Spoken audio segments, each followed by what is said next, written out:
realizó un evento denominado ¿Cuál es el rol de Data Center en la transformación digital?, donde trataron temas de cómo lograr la certificación de Data Center TIA 942B, cómo inicia la transformación digital en los centros de datos, entre otros.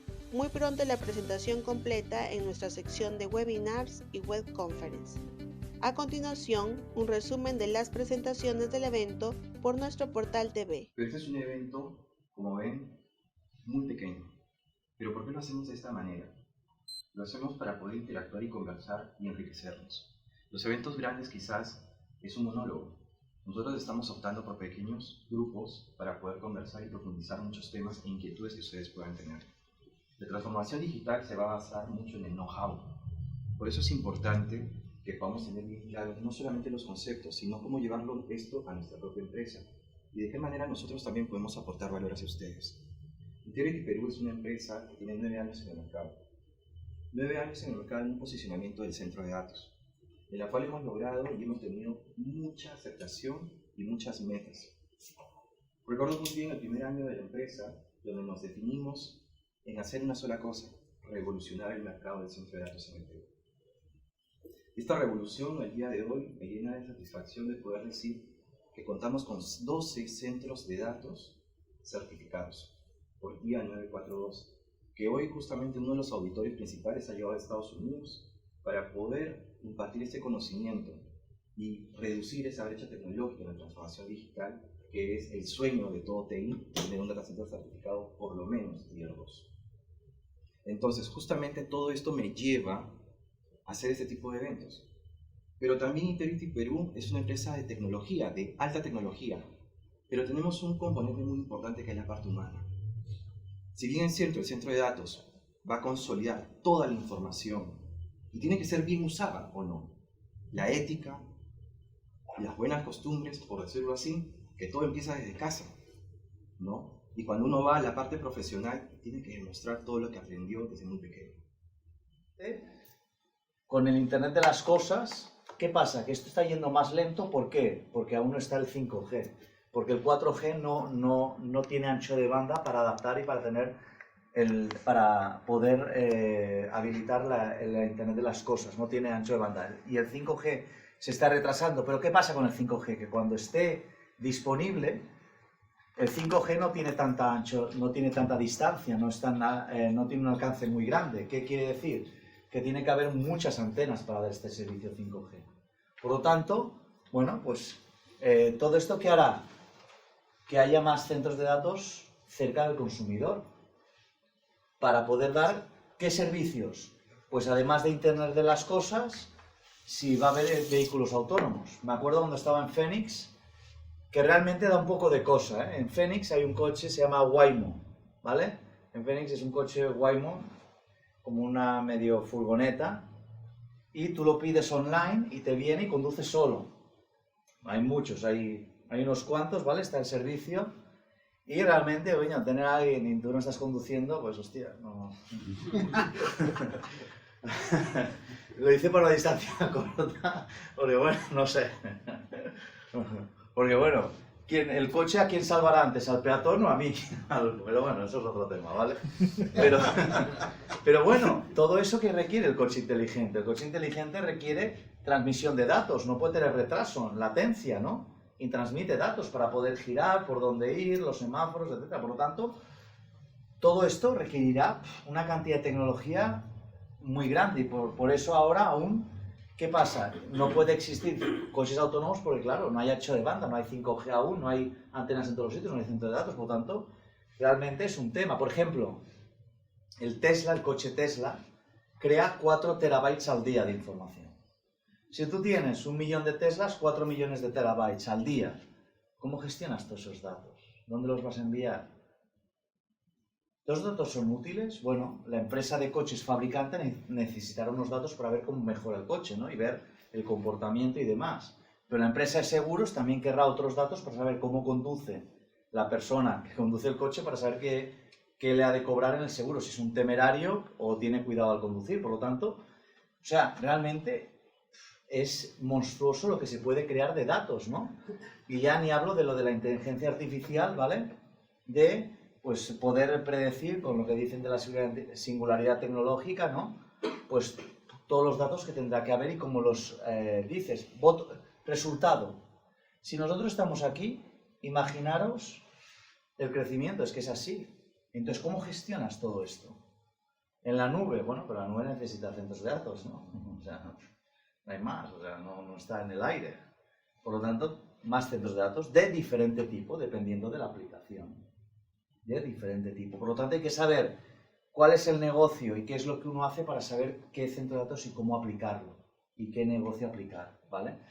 Y Latinoamérica tiene crecimientos de doble dígito para centros de datos. Estamos teniendo cada vez más y más centros de datos y, lógicamente, el empleo en centros de datos va subiendo. Por ejemplo, yo no sé, ¿cuántos pensábamos hace 10 años que estaba el trabajo de ser influencer, ¿no? Hace 10 años lo influencer era ciencia ficción, ¿no? Nadie ni se imaginaba la palabra, ¿no? Pues ahora sí, ¿no? Y ahora pues está pues, el puesto de trabajo de marketing, pero digital, como en social media poder saber cómo impactas y tener presencia. Pues bueno, pues están saliendo nuevos trabajos, nuevas tecnologías, ¿vale? ¿Y qué pasa? Que está avanzando tanto la tecnología que un poco el centro de datos se queda, ¿cómo se está adaptando? ¿Qué es lo que tiene que hacer? Pues resulta que en el año 2000, cuando estaban los .com, que hubo la burbuja, se hablaba de la regla de los 6 nueves, ¿no? Se decía, no, depende del nivel o del tier que yo tenga, tengo una disponibilidad, ¿no? Pero esta disponibilidad, por ejemplo, si uno habla del tier, el tier es simplemente eléctrico y enfriamiento, ¿no? Que es como un frigorífico. Entonces dices, ¿realmente es eso la disponibilidad? Si yo no tengo telecomunicaciones, no tengo disponibilidad. Por mucho que tenga electricidad y tenga enfriamiento, tú puedes tener un tier 4 en un centro de datos de cartón, de paredes de cartón. ¿Tú crees que un centro de datos de paredes de cartón tendrá disponibilidad o tendrá un poco de riesgo? No sé si me explico. Entonces va más allá de eso, hay que mirar más allá, ¿no? Cómo uno se adapta, ¿no? Además, y esto también teóricamente según las últimas análisis y estudios, las causas del downtime, de las caídas del sistema, el error humano es hasta un 80% la causa del downtime. Por ejemplo, Amazon cayó el año pasado unas 8 horas y dicen que fue por el error de un programador. No sé si fue 1 o 10, pero error humano al fin y al cabo, ¿no? Entonces, ¿cómo haces todas estas cosas? ¿Cómo equilibras para que el centro de datos puedas tenerlo confiable, disponibilidad, evitar el error humano y demás, ¿no? Entonces, una de las cosas es la excelencia operacional. ¿Cómo consigues esto? ¿Qué pasa? La visión antigua, o la visión que algunos tienen aún, es, no, yo ahorro costos, aumento eficiencia y economías de escala. Con eso soy excelente operando. Bueno, pero ¿cuál es el objetivo de un centro de datos? Creo que es el cliente, ¿no? Y has de dar un servicio confiable, ese es el objetivo. Tú has de dar un servicio confiable. Si tú, cuando vas a pedir un Uber, no te funciona el sistema, no tienes servicio, a mí me da igual que ahorres en costos o que tengas economías de escala, no me sirve para nada. Yo tengo que tener servicio, ¿no? Entonces, ¿cómo garantizo este servicio confiable? Has de ver cómo el centro de datos va a dar ese servicio confiable, has de buscar el objetivo. Entonces, una de las cosas que hay es el triángulo del fuego, y ahora os daré la similitud con el servicio confiable, y es, el fuego existe porque son 3 catetos del triángulo: oxígeno, calor y combustible. Necesitas los 3 para que haya fuego. Si uno de los 3 no existe, no hay fuego. Por eso están los sistemas de extinción de incendios, que dependiendo del tipo de extinción de incendios, lo que hacen es actuar sobre uno de los catetos. Es decir, por ejemplo, si tú tienes menos del 16% de oxígeno, no hay fuego, da igual que tú tengas, no lo he probado, pero que tú tengas 14% de oxígeno, pongas gasolina, intentes encenderlo con un mechero, no encenderá porque es menos de un 16%. No lo he probado, que conste, pero... ¿Vale? O sea, como la innovación, todo el mundo quiere innovar, herramientas, procesos. Cuando vino la transformación digital, aún más. Y de repente no quedaba muy claro el término, cada quien lo asumía de diferente manera. De hecho, que el día de hoy tenemos muchos cursos en línea de transformación digital de reconocidas empresas, de universidades como Kellogg, el MIT, Stanford, ¿no? Que nos dieron un título y conocimiento en lo que es transformación digital. Pero cuando empecé a entrevistar, porque no me queda muy claro este tema de la transformación, a ejecutivos en Perú y consultoras, me da cuenta que el panorama en verdad no estaba tan certero como se creía. Entonces, lo que quiero compartir con ustedes el día de hoy, la empresa que tenemos en Macráneo Lab, nos dedicamos a investigar prácticamente todo lo que es el mindset creativo e innovador, y después al final van a ver por qué es esto. Los voy a llevar por un viaje de la transformación. Para nosotros la transformación consta en 3 partes. Esto creo que es lo que imaginamos cuando hablamos de transformación digital, ¿no? El supervisor o robot. Tenemos al robot pillado con el gatito. Y hay algo importante primero, ¿no? Que es que hay que diferenciar entre cambio y transformación. Uno dice ya que ya se tiene curso de transformación digital, ya no estamos transformando, ¿no? Y la diferencia entre cambio y transformación es que el cambio es el proceso que nos lleva a la transformación. Uno puede cambiar su mentalidad de manera muy rápida simplemente con un pensamiento, se cambia un poco la estructura del cerebro, y ese cambio, esa acción, cuando se hace consecutivo, lleva a la transformación. ¿Sí? Para muchas empresas cambiar es difícil, de hecho que Recursos Humanos la tiene bastante pesada en esa área, ¿no? Que siempre ha luchado con este tema del cambio y la transformación, y es cómo hacemos que esto sea constante, cómo hacemos que estos cursos, talleres, workshops, consultores que vienen a trabajar en la empresa realmente impacten. Y la mejor manera para mí de representarlo es de la mariposa, ¿no? Porque la mariposa, una vez que evoluciona, empieza a cambiar, nunca vuelve a ser lo mismo, ¿no? Y creo que eso buscan nuestras organizaciones, un cambio constante que nos lleve a la transformación y no retroceder. Las 3 transformaciones que hemos visto necesarias el día de hoy y con las entrevistas que he ido recopilando son la transformación digital, que imagino que muchos de ustedes han ido a talleres, cursos, se habla mucho de transformación digital. La transformación cultural, porque dicen que la transformación cultural es la base de la transformación digital. Y hay una que está un poco olvidada, que es la transformación personal, que la vamos a ir detallando. Y acá viene una palabrita muy común que el día de hoy se habla, que es mindset, ¿no? Que la vamos a ir detallando. En lo que es la transformación digital, hemos descubierto 2 brechas. Uno que es transformación, realmente como transformación, que al final vemos que toda transformación lleva un cambio del modelo de negocio. Modelo de negocios basado en datos, hay mucha data. Anteriormente lo explicaba, ¿no? Hay demasiada data, cómo estamos procesando esta información, y la experiencia del cliente, cómo esto está impactando en la experiencia del cliente. La digitalización se da más en automatizar procesos, robotización de puestos de trabajo, digitalizar canales y actualización de tecnología, ¿no? Están comprando algunos y dicen, bueno, ya compré nuevas computadoras, ya estamos digitalizándonos. No, realmente es una parte del proceso para llegar a la transformación. Realmente es todo un globo, ¿no? Creo que en el Perú no hay una empresa 100% digitalizada, está en el proceso de, y tal vamos a mostrar algunas estadísticas. ¿Cómo inicia este proceso de transformación digital? Prácticamente nosotros ya estamos dentro de la transformación digital, todos tenemos un equipo, ¿no? Un smartphone, como ya parte de nuestra transformación personal, y estamos trabajando de esa parte.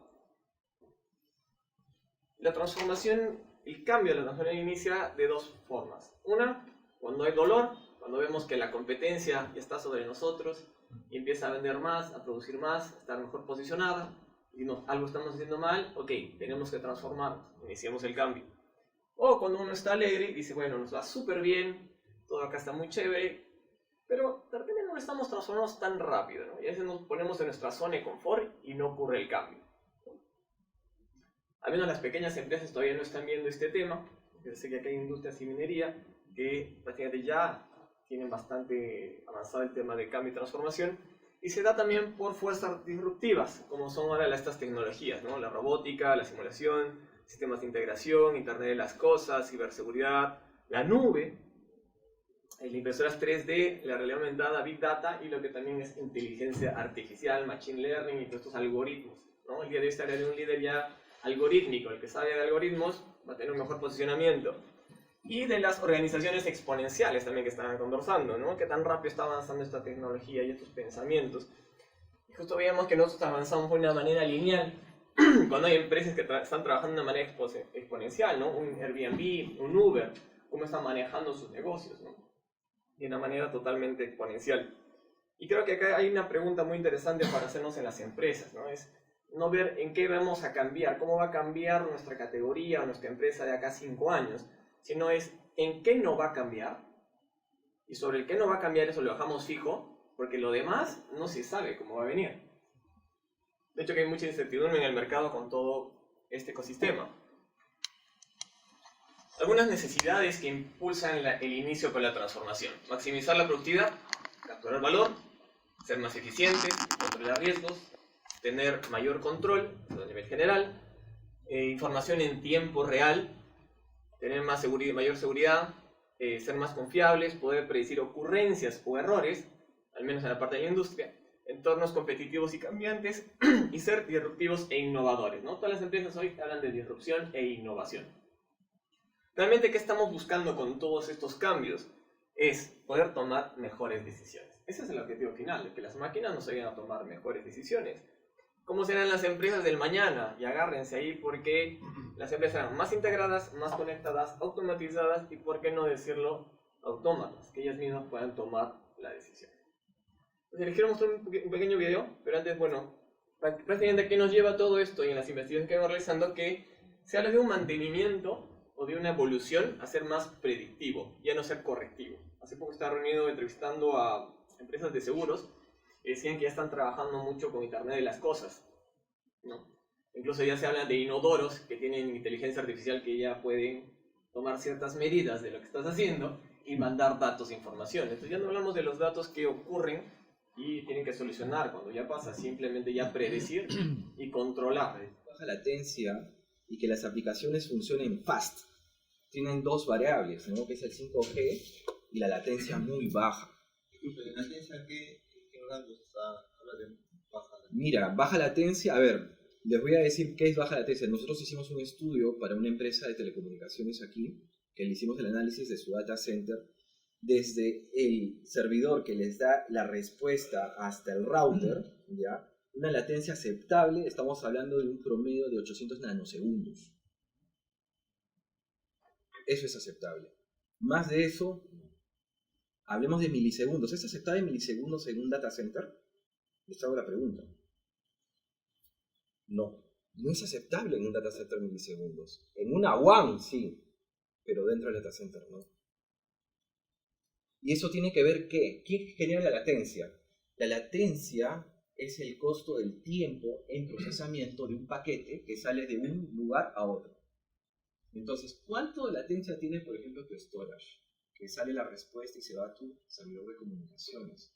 De ahí se va a un switch de core, de ahí se va a un switch of rack, después se va a un firewall, después salta un IPS, después salta ¿a quién? A un router. Y después salta el módem del MPLS o el enlace que ustedes tengan y recién sale. ¿Cuánto tiempo es eso? ¿Ustedes han hecho alguna vez ese análisis dentro de sus data centers? Yo creo que lo que sí hemos hecho todos, y yo se los digo cuando yo trabajé en un data center, he hecho el ping para ver que no sea más de un milisegundo, ¿no? O he hecho un trace route en Linux, ¿no? Y me hacen los saltos, y hay veces en que veo un cuello de botella por ahí. Entonces, cuando nosotros diseñamos centro de datos en la parte de telecomunicaciones, tenemos que tener en cuenta de que la latencia es un eje importantísimo y vital. Porque si tienes mucha latencia, ojo, te estoy hablando de una transacción. Eso multiplícalo por 1 millón, 3 millones, n millones, más el factor del usuario, más los servicios que tú tienes. ¿Cuánto es eso? Es un volumen muy grande.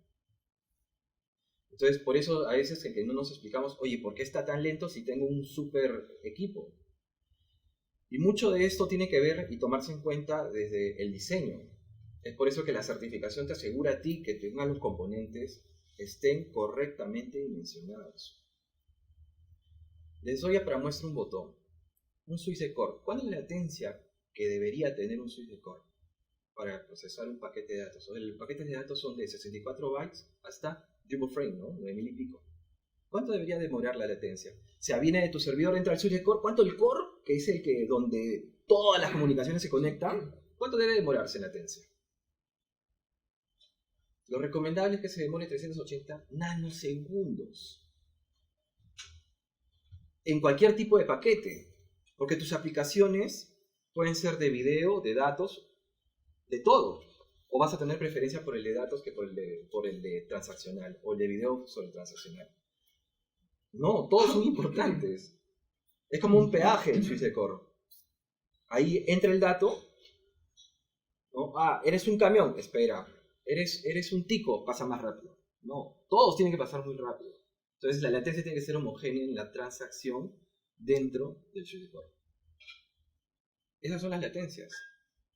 Y deben analizar un firewall, ¿cuánta latencia te está pegando a tu red interna del data center? Y lean bien las especificaciones técnicas. Muchos fabricantes es lo que realmente no lo colocan muy explayadamente porque es un tema comercial que de repente no les conviene. Pero nosotros que vemos el data center donde tenemos volumen de información y tenemos que dar servicios muy eficientes, es un dato importantísimo para el diseño. Entonces cambia la figura totalmente. Ya no se trata de comprar el switch más moderno y el más comercial. Muchas veces el más comercial no es el mejor, pero depende, todas las realidades son totalmente distintas. Todas las realidades son totalmente distintas. Yo recuerdo muy bien que en una pesquera, hace varios años, tuvieron un gran problema. Ellos, hace 7 años, implementaron virtualización. Fueron unas primeras pesqueras acá en el Perú que implementaron virtualización. Tenían switches tradicionales, ¿no? Que todo el mundo los compra en los mayoristas y en los canales. Pero se les caía, time out. Oye, están mal los cables de red. No, pero todos los cables de red están certificados. Pero ¿qué pasa? Que la aplicación no toleraba la latencia que le agregaba toda la cascada, toda la red que tiene hasta darle una respuesta.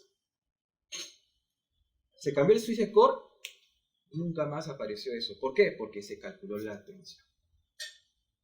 Y después se cambiaron eso, se hizo una red WAN y todo eso, y logramos latencias muy chiquitas.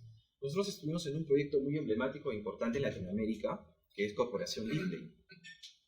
La planta que existe, y ya tiene 4 años de funcionamiento, que está en Trujillo, la planta Santa Rosa. ¿Cuál fue el reto? Miren, este requerimiento. 3 data centers tolerantes a fallos. ¿Tolerante a fallos? ¿Por qué? Porque todo va a estar, la planta es robotizada y automatizada. Ojo. Y los robots son inalámbricos. ¿Cuál es la latencia en la parte inalámbrica? Uf, es altísima, ¿sí o no?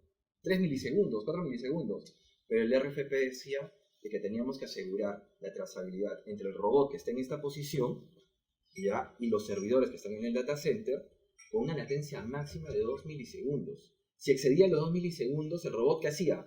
¡Pac! Se paraba. Si se para un robot, toda la cadena de producción se para. ¿Es un reto de qué? De ingeniería. Donde la latencia cumplió un rol muy importante. Entonces, ahí no se vendieron equipos tradicionales, son equipos mucho más avanzados, de repente no son muy conocidos, ¿no? Pero son especializados ¿en qué? En ofrecer ese performance que tú necesitas. Entonces, sí es importante la latencia, y espero que haya sido un poquito claro en eso. La latencia es vital el día de hoy para un centro de datos. Imagínense cómo Google te dice, yo me he demorado en responderte 0.00 y algunos numeritos más. ¿Se acuerdan? ¿De dónde lo saca eso? De la trazabilidad que ellos tienen analíticas, desde que tú haces clic hasta que te responde, en su data center, no en la web, en su data center cuando se han demorado. Y ese es un dato importante que todos deberíamos tener. Si nosotros dominaríamos ese dato, nuestros data centers son maravillas. La red nunca te va a tener problemas de red, todas tus aplicaciones van a correr muy bien. Eso es un dato vital de ser ingeniería. Quisiera seguir con la otra parte, que es la parte de la inteligencia artificial, que va a estar muy metida en el data center. Miren, en el año 2022 van a haber muchos componentes de inteligencia artificial. ¿Qué va a pasar esto? El 5G y el IoT van a ser, como bien lo dijo Joseba, hiper data centers. Pero también hay que ver otro aspecto del centro de datos. El data center va a seguir creciendo, sí, en